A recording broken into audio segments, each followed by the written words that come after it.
Hello friends, क्या हाल सबके। दोस्तों 11th क्लास का लेसन तीसरा तत्वों का आवर्ती वर्गीकरण का आज चौथा एपिसोड है और इस एपिसोड में हम पढ़ने जा रहे हैं पी ब्लॉक तत्व।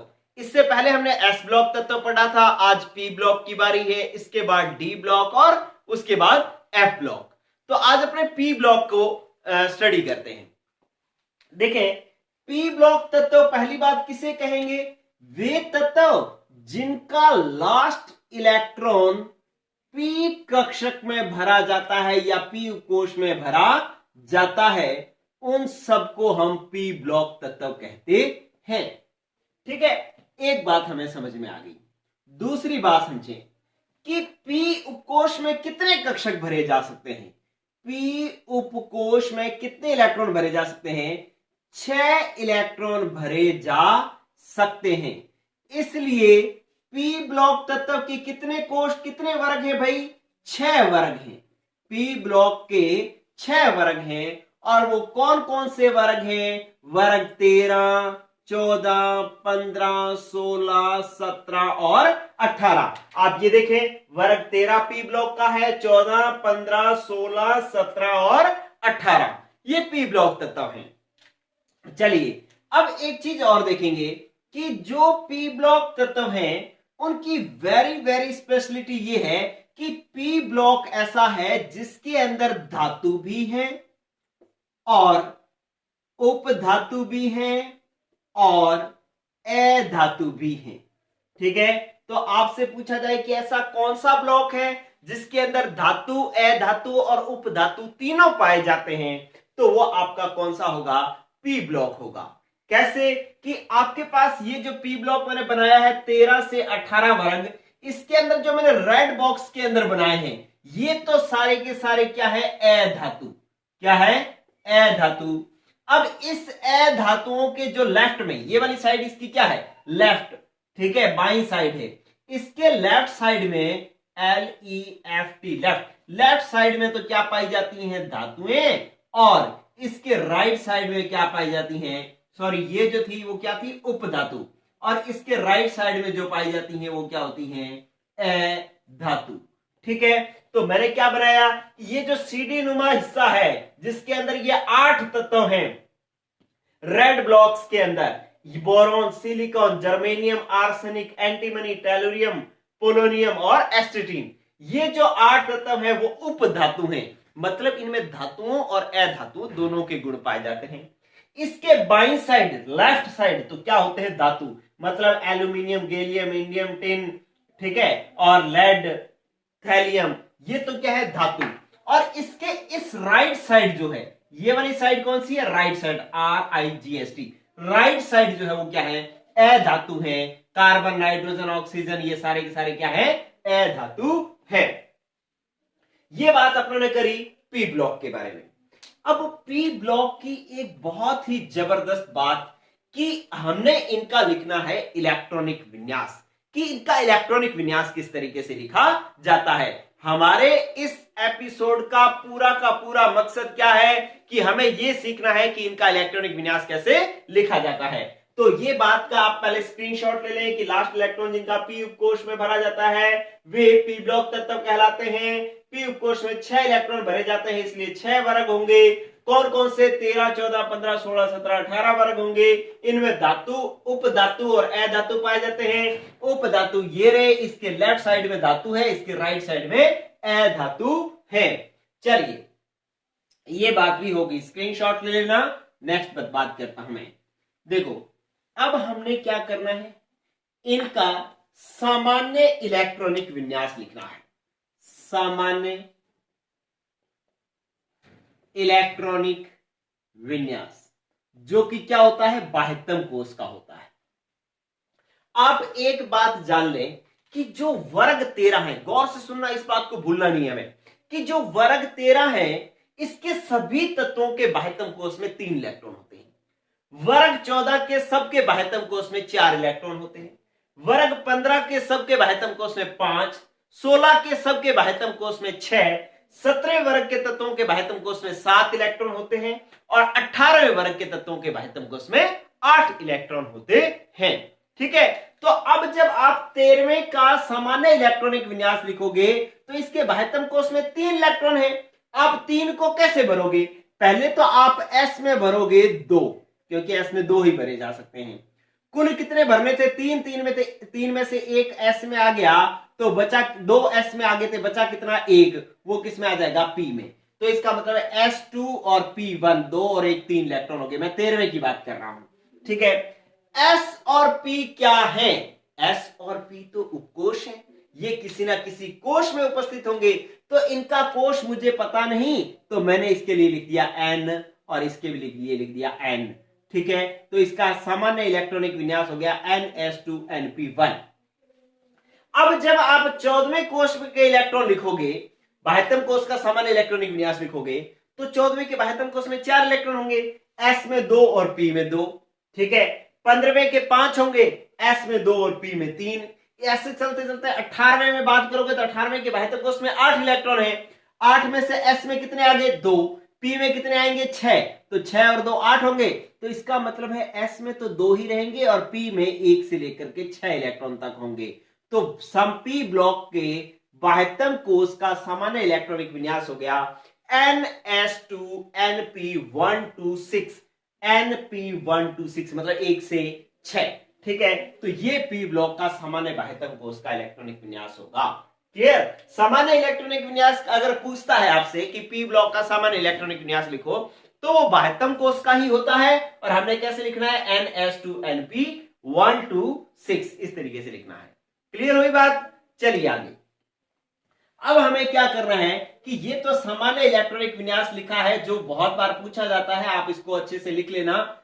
चलो अब अपने बात करते हैं नेक्स्ट। हमने क्या करना है कि वर्ग 13 का इलेक्ट्रॉनिक विन्यास लिखना सीखना है। शुरू करें। वर्ग 13 का इलेक्ट्रॉनिक विन्यास लिखना। पहले आप वर्ग 13 को यहां पर लिख ले। मैं यहां पर थोड़ा सा नीचे करके लिख रहा हूं, कोई दिक्कत नहीं होनी चाहिए, शायद यहां पे फ्लैश पड़ रहा है, यहां से लिखता हूं। देखो आपके पास क्या है? 13वां वर्ग, 13वां वर्ग, ठीक है।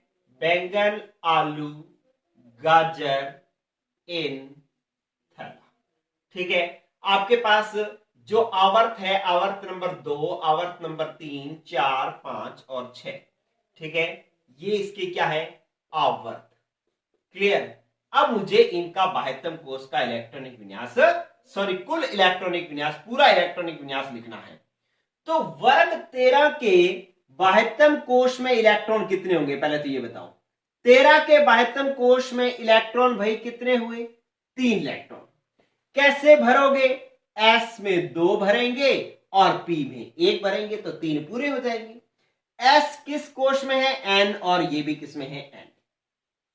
पॉइंट नंबर 1, आपको N का मान पता होना चाहिए। N क्या होता है? बाह्यतम कोश होता है, या आप यूं लिख लेंगे कोश संख्या होती है। और ये कोश संख्या जो है वो किसके बराबर होती है? आवर्त संख्या के बराबर होती है। कि आपको N का मान रखना है, और N का मान कैसे रखोगे? जो आवर्त का मान होगा उसके आधार पर रख लिया जाएगा। जैसे कि अपने ये पहला काम, पहले ये इलेक्ट्रॉनिक विन्यास लिखने के लिए पहला काम कर लेते हैं। क्या?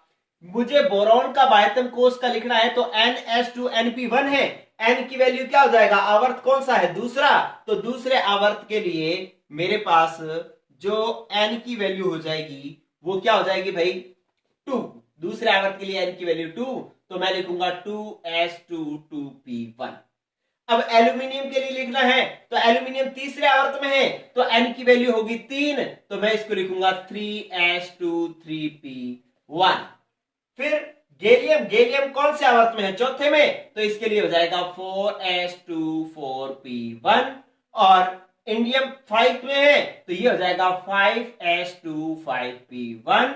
और थैल्यूरियम क्या है? सॉरी थैलियम किस में है? छठे में, तो ये हो जाएगा 6S26P1। क्लियर? तो इस तरीके से हम क्या कर लेंगे? इनके बाह्यतम कोश का इलेक्ट्रॉनिक विन्यास पहले हम लिख लेंगे। ये लो जी, ये बाह्यतम कोश के इलेक्ट्रॉनिक विन्यास हो गया। अब अपने को क्या करना है? अब अपने को इसके अंदर अक्रिय गैस लिखनी है। जिन्होंने एस ब्लॉक तत्वों का इलेक्ट्रॉनिक कॉन्फ़िगरेशन वाला वीडियो नहीं देखा है, वो पहले देखें, तो उसमें आपको पता लगेगा कि बाह्यतम कोश का लिखने के बाद में हम इसके अंदर आवर्त एक अक्रिय गैस लिखते हैं। जो अक्रिय गैस लिखी जाती है वो कैसे लिखी जाती है? आपने दूसरा काम क्या करना होता है कि अक्रिय गैस लिखनी होती है। और अक्रिय गैस कैसी कौन सी लिखी जाती है कि जिस आवर्त में कोई तत्व उपस्थित होता है उस आवर्त का n-1 आवर्त की अक्रिय गैस लिखी जाती है। आवर्त की अक्रिय गैस लिखी जाती है। क्या मतलब हो गया? इसका मतलब यह हो गया कि जैसे बोरॉन दूसरे आवर्त में है तो आपको पहले आवर्त की अक्रिय गैस लिखनी है। अब पहले आवर्त में अक्रिय गैस कौन सी है? हीलियम। 18वें वर्ग के तत्वों को अपने अक्रिय गैस से कहते हैं ना, तो पहले आएगा हीलियम। तो इसका मतलब है यहां पर पहले आवर्त की अक्रिय गैस मैंने लिख दी हीलियम। ये लो, कोई दिक्कत नहीं होनी चाहिए। अब यहां पर मुझे अक्रिय गैस लिखनी है तो मुझे अक्रिय गैस लिखने के लिए कौन सा आवर्त है? ये तीसरा। तो कौन से की अक्रिय गैस आएगी? दूसरे की। और दूसरे में अक्रिय गैस कौन सी है? ये लो, ये पहला आवर्त, ये दूसरा आवर्त। दूसरे आवर्त में कौन सी अक्रिय गैस है? नियोन। तो ये लो, आप नियोन लिख दो। मजा आना चाहिए बात का, आपको लगना चाहिए कि यार हम अच्छा सीख रहे हैं। अब गैलियम की अक्रिय गैस, गैलियम चौथे में है तो तीसरे की अक्रिय गैस, तीसरे में अक्रिय गैस कौन सी है? आर्गन। लिख डालो फिर आर्गन। ये लो, आर्गन और 18। ठीक है, इनका एटॉमिक नंबर और साथ में लिखा करो। इंडियम 5वें में है जो चौथे की अक्रिय गैस आएगी क्रिप्टॉन 36। क्लियर? और ये 6ठे में है तो 5वें की अक्रिय गैस आएगी कौन सी? जीनॉन 54। ठीक है, तो इस तरीके से हमने दूसरा काम भी कर लिया। हमने क्या लिखना था? अक्रिय गैस लिखनी सीखनी थी, वो भी हमने लिखनी सीख ली। हमें कंसेप्ट पता लग गया कि अक्रिय गैस जो लिखी जाती है, अगर किसी तत्व की, जैसे मान लो गैलियम की अक्रिय गैस लिखनी है तो गैलियम चौथे आवर्त में है तो हमें एक पहले वाले आवर्त की अक्रिय गैस लिखनी होती है। ये चौथे में है तो तीसरे की अक्रिय गैस लिखी जाएगी। और तीसरे नंबर पर है 1 2 3, 3 पर कौन है? आर्गन। ठीक है, तो आर्गन लिखा जाएगा। तो दूसरा काम भी हमने कर लिया। देखिए, अब अपने को क्या करना है कि डी उपकोष भरना है। क्या करना है? डी उपकोष और भरना है। हमने एस टी तो भर लिए, लेकिन इनके बीच में डी और एफ उपकोष भरने हैं। पहले अपने डी उपकोष भरते हैं। बच्चों एक बात कान खोल करके सुनो, बिल्कुल दिमाग खोल करके सुनना है कि जो डी उपकोष भरा जाता है ना, वो n-1 डी उपकोष भरा जाता है। ठीक है, n-1 डी उपकोष भरा जाता है। एक बात। दूसरी बात कि ये जो स्टार्ट होता है ना, ये 3D से शुरू होता है। 3D से पहले होता ही नहीं, 1D होता ही नहीं, 2D होता ही नहीं। ठीक है, इसके लिए आपको क्या पता होना चाहिए? क्वांटम संख्याएं। 1D क्यों नहीं होता? 2D क्यों नहीं होता? क्योंकि n और l की क्वांटम संख्याएं बराबर नहीं हो सकती। वो आपने जो है क्वांटम संख्याओं में सीखा था। और D में कितने इलेक्ट्रॉन भरे जा सकते हैं भाई? 10 इलेक्ट्रॉन भरे जा सकते हैं। चलिए, आपने डी का भरने का कंसेप्ट सीख लिया कि डी एक तो n-1 भरा जाता है, एक ये 3D से शुरू होता है और एक डी में 10 इलेक्ट्रॉन भरे जाते हैं। अब इस चीज का उपयोग यहां पर करते हैं। चलो आओ, यहां पर n का मान क्या? जो बाह्यतम कोश होता है वो n होता है। n का मान 2 है तो 2 - 1 करोगे तो 1d आएगा। अब 1d होता ही नहीं तो इसका मतलब है यहां पर d नहीं आएगा। फिर n की वैल्यू 3, 3 - 1 2d, 2d होता ही नहीं है तो इसका मतलब यहां पर भी d नहीं आएगा। फिर आओ यहां पर, तो इसके अंदर n की वैल्यू 4, तो 4 - 1 3d, 3d तो होता है तो आपको यहां पर लिखना पड़ेगा 3d और 10 इलेक्ट्रॉन इसमें भरने पड़ेंगे। क्लियर हुई बात? चलिए, अब इसके बाद n की वैल्यू क्या है? 5, तो 5 - 1 4d, और 4d होता है भाई, ये लो 4d 10, यहां पर भी आ जाएगा 4d 10, 4d और 10 इलेक्ट्रॉन। क्लियर? 3d के बाद सारे ही होते हैं, 3d से पहले कोई नहीं होता। 3d के बाद 4d 5d 6d सारे ही होते हैं, वो अपने भरते जाएंगे। चलिए, अब आ जाओ, n की वैल्यू क्या है? 6, तो 6 - 1 5d, तो 5d तो होता है भाई क्योंकि 3d के बाद तो सारे ही होते हैं और d में 10 इलेक्ट्रॉन भरे जा सकते हैं, वो मैंने भर दिए। ये लो, तो आपने डी भरना शुरू करना था, सीखना था, वो भी हमने लिया सीख। अब आ जाओ आप वेरी वेरी इंपॉर्टेंट पॉइंट। क्या? फोर्थ पॉइंट और वेरी इंपॉर्टेंट पॉइंट। क्या? कि आपको एफ उपकोष भरना है। क्या करना है? एफ उपकोष भरना है। अब एफ उपकोष भरना है तो एफ के अंदर पहले तो आपको यह बात जाननी है कि एफ जो भरा जाता है वो n-2 एफ भरा जाता है। दूसरी बात कि ये 4f से शुरू होता है और चौथी बात कि f में अधिकतम 14 इलेक्ट्रॉन भरे जाते हैं। बस ये 3 पॉइंट ये पता होंगे तो अब यहां पर अप्लाई करो। अब n का मान 2 2 0f होता है, नहीं होता तो 0f आएगा ही नहीं। n की वैल्यू 3 तो 3 - 2 कितना आया 1f होता है क्या, नहीं होता। n की वैल्यू 4 4 - 2 कितना आया 2f नहीं होता क्योंकि शुरू ही 4f से होता है। फिर n की वैल्यू 5 बाहर वाली देखनी है अपने को, ये 4 नहीं देखना, ये वाला देखना है। तो 5 - 2 3f नहीं होता, नहीं आएगा। n की वैल्यू 6 और 6 - 2 क्या आया 4f। अरे 4f होता है क्या, हाँ जी होता है। ये लो ये लिखा होगा कि 4f से शुरू होता है, इट मींस 4f के बाद वाले सारे ही होते हैं।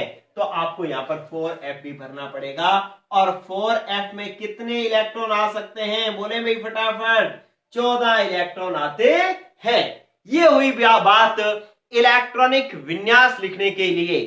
आप ये 4 बातें सीख लो, आप हमेशा के लिए किसी का भी तत्व का इलेक्ट्रॉनिक विन्यास लिख सकते हैं। पिछले एपिसोड में हमने एस ब्लॉक का लिखना सीखा था, आज हमने पी ब्लॉक का लिखना सीखा है। तो अब आप किसी भी तत्व का इलेक्ट्रॉनिक विन्यास लिख सकते हैं, डी का भी इसी के हिसाब से चलेगा, वो मैं आपको सिखाऊंगा। तो इससे अगर आप अच्छा पढ़ रहे हैं ना तो आपके दिमाग में एक बात आ जानी चाहिए कि यार मुझे इलेक्ट्रॉनिक विन्यास लिखना है ना, तो मुझे 4 बातें आनी चाहिए। बाह्यतम कोष का इलेक्ट्रॉनिक विन्यास लिखना आना चाहिए मुझे। नंबर 2 मुझे अक्रिय गैस लिखनी आनी चाहिए। नंबर 3 मुझे डी उपकोष भरना आना चाहिए। नंबर 4 मुझे एफ उपकोष भरना आना चाहिए। अगर मैंने ये 4 काम कर लिए तो मेरा पूरा का पूरा इलेक्ट्रॉनिक विन्यास बन जाएगा। अब ये जो 13वें वर्ग का इलेक्ट्रॉनिक विन्यास ये है, ठीक है।